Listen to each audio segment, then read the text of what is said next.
Yun mga amigo, nandito na uli ako sa Sibang. Ililipat namin doon. Yan, palaut na sila kuwan. Palaut na yan si Bangka ni Kasuyo. Ano? Nagpadaan lang muna ako dito at sabi ko ilipat muna namin to ng pisto.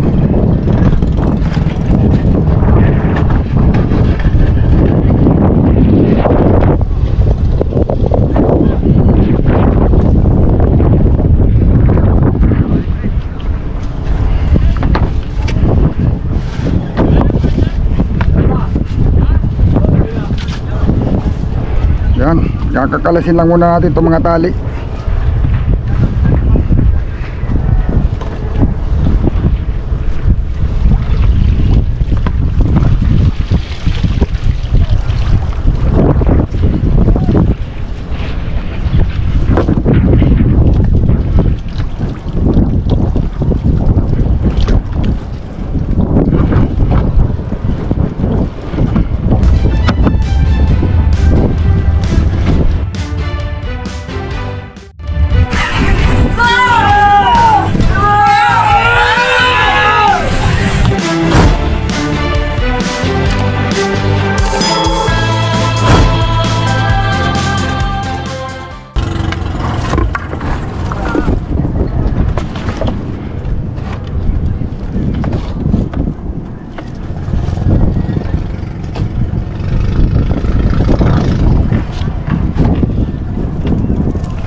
Dolo. Alis ito ang dolo sa lahat. Oo. Bitaw. Luwagi.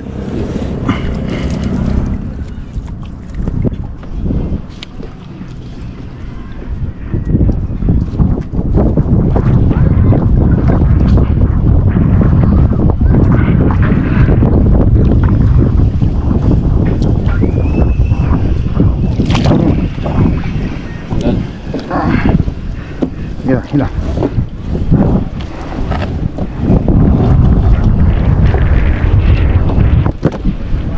Chelya.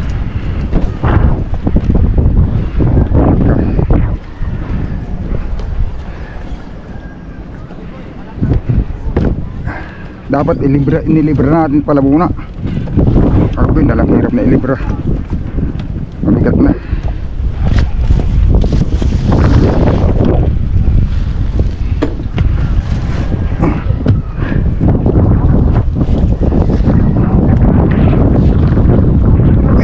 Nakatali ba yan? Nakatali pa yan dito? Yan? Nakatali yan dulo na yan? Nakatali yan dito? Hilahin mo daw yung dulo. Hilahin mo. Natigas na. Ayan, nakatali. O sige. Dito yan. Dito yan. Dito na.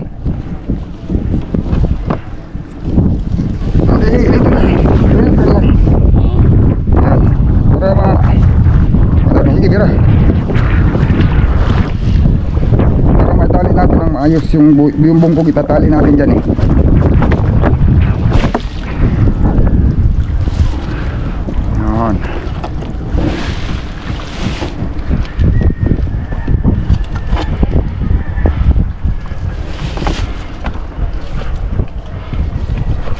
Ganun din eh.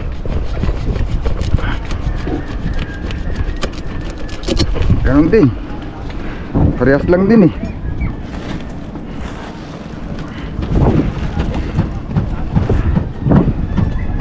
Anahin mo daw yung ano. Yan. Usahin mo. Yan, usahin mo. Ano mo dito?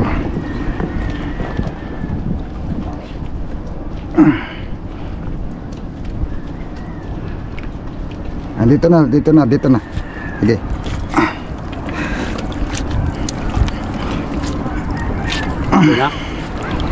Sige daw. Ito mo rito, dito na ito.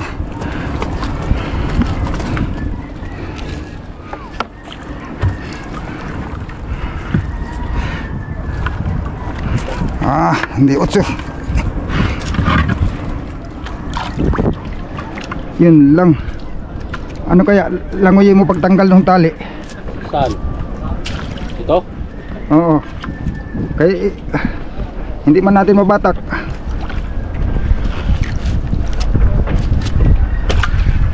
Putulin natin dito. Ha? Ito na, putulin natin dito. Alin? Ito. Ba't mo putuli? Sayang. Utso, nakautso lang yan oh. Luluwagan lang. Ay, isa pa naman tali.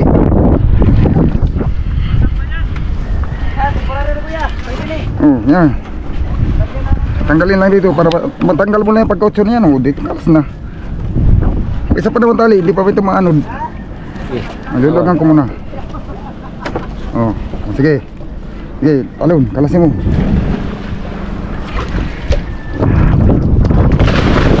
Ating lubid, pagsiging putol. Tara. Yan. Yan.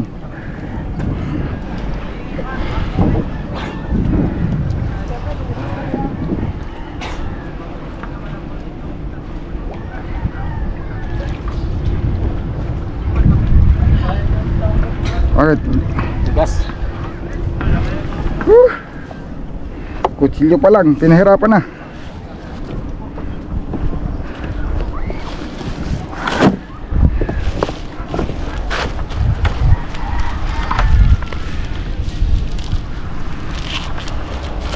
Yan, pag matagal na latambay mga amigo, pati yung pagkakatali doon higpit na. Ha?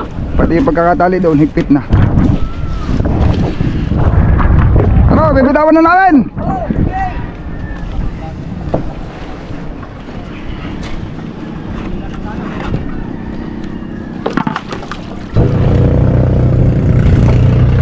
Yun o. Lilipat natin sa matabi mga amigo at ano,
hey.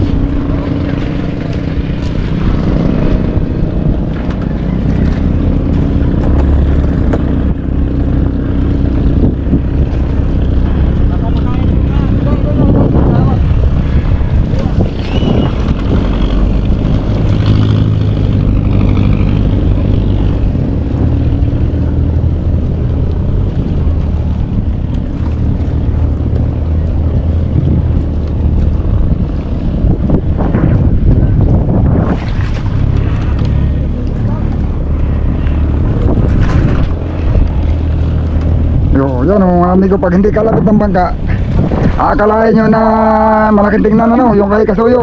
Tinan nyo naman, niyuyukuan lang na sibang yan. Siguro ang karga niya na ano ay 6 na bloke yung kinarga nila ngayon. Ito naman ay mahigit 30. Alam mo, doble ano, 6 na doble ng laki.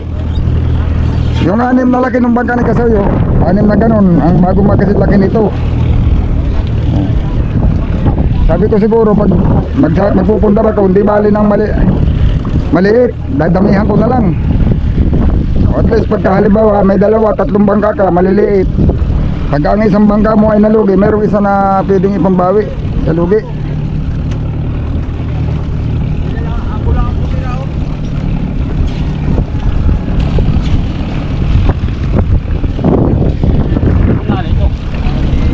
Hindi nakatali yan.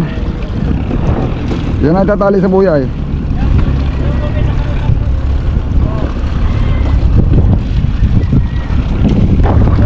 magdadala tayo ng lubid sa tabi.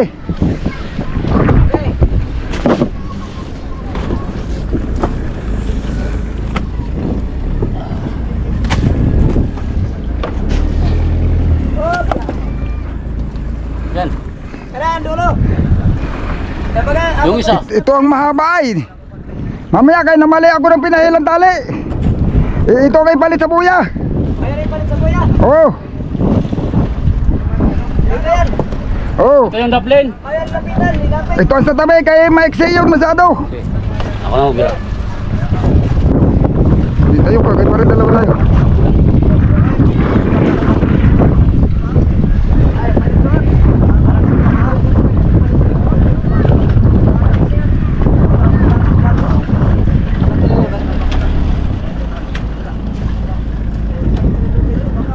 Sa ring ha. Dadalawahin pati natin ng tali. Sa ring.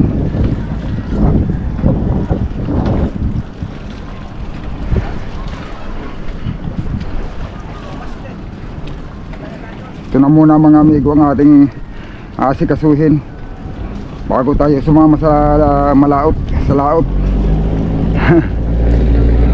Ay, inalis pala nila yung talian na malaki ano? Wala na. Dito na sila nagtatali ay. Diyan na lang sila nagtatali. Tibay naman Okay lang yan, matibay naman yan.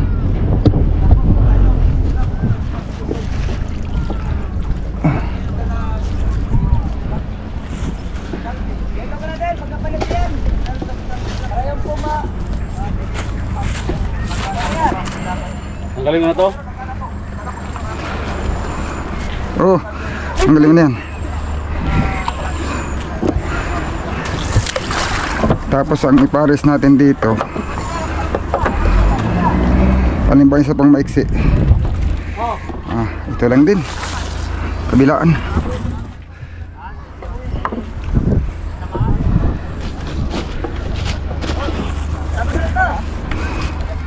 Okay.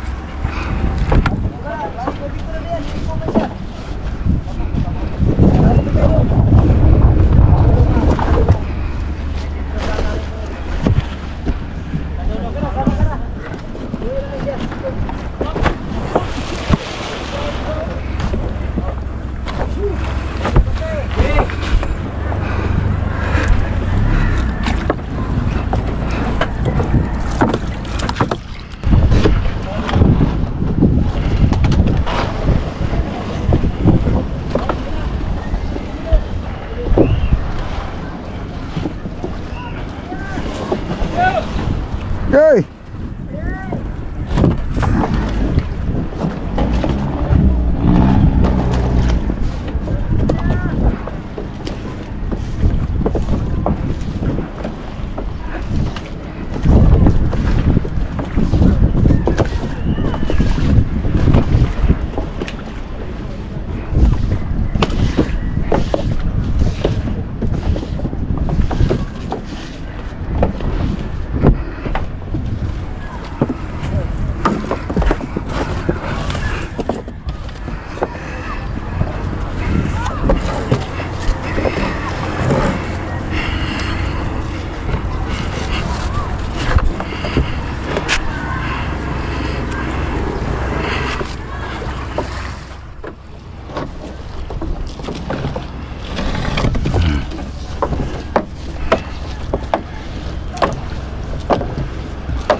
Yun.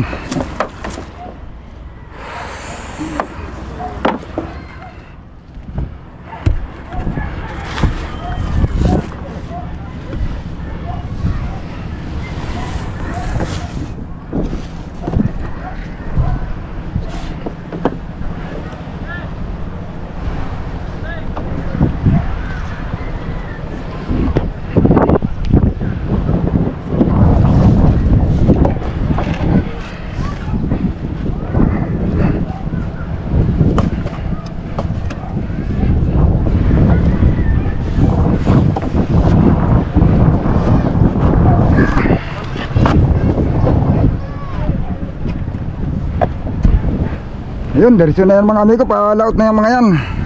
Nilipat lang muna namin at para magawa ko na ito. Yun. Diretso na yan, paalis mga amigo. Diretso na alis na palaot.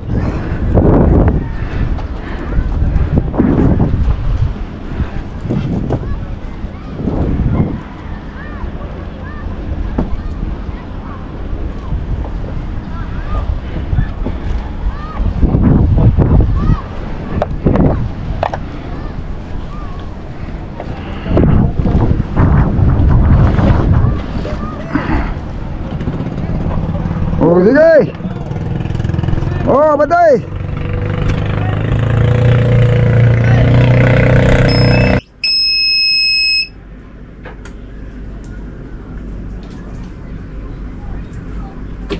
Ano kaya? Mapapagana natin to. Sana makapaglimas, mga amigo. Kaya niya paganahin yung limas natin.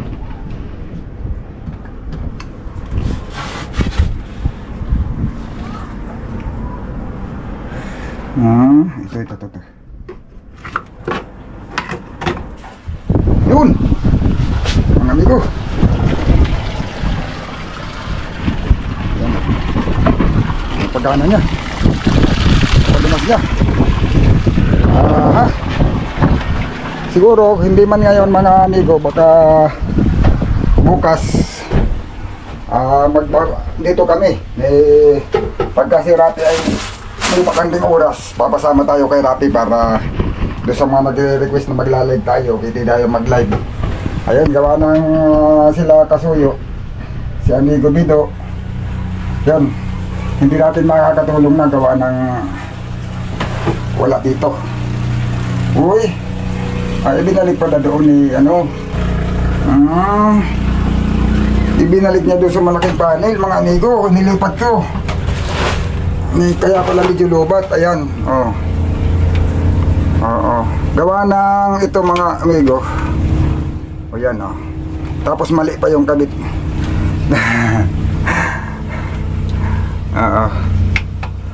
Mali pa yung kabit ng battery. Sige lang. Nilipat ni Amigo Bido ito. Gawa na ito dito ko sinag sa isang panel. Nandito yung controller. Kaya tanggal ito ay. Ayun. Pero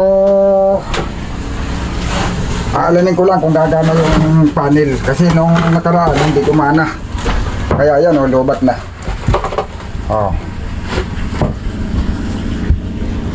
Lobat na. Malapit na. Pagka mamamatay yung controller natin dyan. Tapos kulang pa sa higpit. Ito, nakatayo. Sana mapaganin natin. Mali lang yung kabit kaya hindi gumana. Baka mali lang yung kabit. Pag ito hindi gumana, ibabalik natin dun sa pinagtanggalan. Tamang suklot lang hindi naman talaga nakakabit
Yun mga amigo, hindi naman pala karamihan yung tubig at naubos ka agad ay.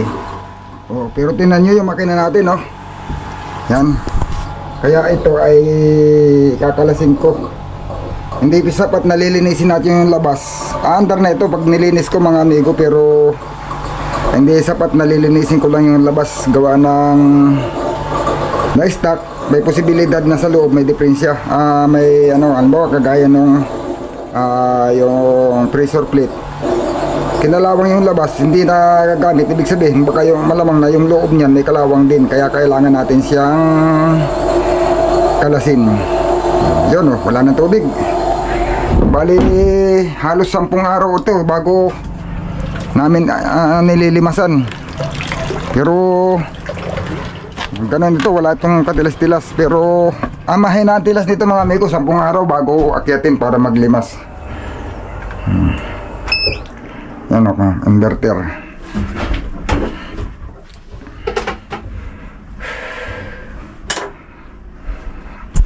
Yun, akit lang muna inasikaso ito mga amigo. At ito ang dahilan kung bakit ako hindi muna sumama sa laot. Atin munang lilinisin din si Chibang lahat, pati labas. Paandarin ko yung makina. At pag umaandar na siya ay pag oras na may nagkaroon ng gustong bumili, ayun, patitestin natin kaagad. Kaya ko naman siya napabayaan gawa ng wala siyang, yung starter niya una nang hindi gumana. Nung may standby kami dito, dati na siyang medyo may diferensya pero nakaka-start pa. Tapos nung may standby siya ng 1 buwan, pumasok kami ng ilog, hindi na umandar. Ayaw na umikot yung starter, hinihikit na lang. Kaya hindi ko siya laging napapandar. Kung lagi sana siyang napapandar, o di sana walang problema. Kailangan kasi yung makina napapandar. Kaya ang gagawin ko, akin na lang lilinisin para sigurado. So tingnan natin kung ano yung mga dapat ayusin sa loob kung may ayusin. May gustong bumili, yung may nagbigay sa akin ng binigyan ako ni Shungo ng number, hindi ko naman makontak. Tapos mayroon din isa na nagkuhan sa akin na pinuntahan ako dyan dahil nagkahanap ng mabibiling bangka. Hindi ko naman alam kung talagang interesado siya o siguro interesado, pero ang gusto kasi malaki. Baka naliitan siya dito gawa ng ang hinahanap talaga niya malaking bangka. Hanggat maaari hindi bababa sa 10 tonelada ang karga. Ito mga 7 tons lang naman ang kaya nito hanggang 8 tons. Hindi natin alam kung yan talagang sakto nito gawa ng yung dating sukat nito mga amigo na ipa-repair ko na siya. Dating 5.75 pero ang napadagdag sa karga niya malaki. O baka mga 8 tons kaya nito kasi kung ang karga namin yelo 35 loke ay tapos ay 2005 na bato, 35 kong tubig na container, tapos 22 na diesel, ay malaki pa yung lutang. Malaki pa yung lutang nito. Kumbaga aripang dagdagan yung karga niya. Kaso hindi ko na rin siya masyadong tinitigil gawa ng yung makina nga natin for DR5 para hindi rin naman masyadong mabigatan ang pananakbo. Sabi ko tama na yung ganong klaseng, ganong karaming karga. Yan, at ito yun, sa mga entrehado mga amigo, wala tayong problema sa tisa ng banggang ito. Yung plywood, natural na ang plywood mga amigo. Yung iba nga dito, 5 taon nagpapalit ng plywood pero ito matibay pa naman ang plywood nito. Kahit nga ito ang unang nabubulok dapat pag ganitong nag-standby, kubyerta pero yung kubyerta natin matibay pa yan hindi pa yan basta-basta. Matibay pa yan. Ito nabakbakan lang ito ng ply, yung ply ng plywood ang humina pero matigas, ayan saka ayan tinan mo mga gas-gas na yan pero nababagsakan ng hilo. Ito lang ang nabutas dito kasi nababagsakan ng hilo. Pero hindi ibig sabihin na kaya nabutas gabok. Gawa ng ito yun yung kabuuan niya ito. Diba? Kaya lang nabutas gawa ng isipin mo ba naman kung yung hilo ibagsak mo ng mataas yung pisto, mabubutas talaga. Plywood yan, hindi naman yung kahoy yun. At pag may gusto naman bumili, pwede namang bisitahin to, tingnan lang nila para makita talaga nila yung kahoy natin Pinturahin nga, sabi ko pinturahin. Mas magandang bumili sila ng pinturahin kasi pag walang pintura, makikita mo kung matibay. Kasi pag may pintura na yan mga amigo, kahit bulok yan, di mo mahalatang bulok yan eh. Ang medyo luma talaga dito, itong ano, yan luma ito, itong palo sa ulihan. Pero yung palo sa gitna, palo sa unahan, bagong palit. Nitong nakaraang taon ko lang pinalitan. Yun. Abangan nyo lang yung ating ano, yung mga susunod nating update dito, pati si Rizan, pati yung mga service natin, ating pagagana, ating papaandarin yan. Lahat. Pero unahin ko na muna itong makina nitong motherboard. Unahin ko na, baka bukas ko siya umpisang ano dito, mag-asikaso. Yan mga amigo, abangan nyo lang yung mga susunod nating update dito. Baka may mga nagre-request i-live daw natin, baka magla-live ako pagka gagawin na namin. Sige, abangan nyo lang yung mga susunod nating video mga amigo.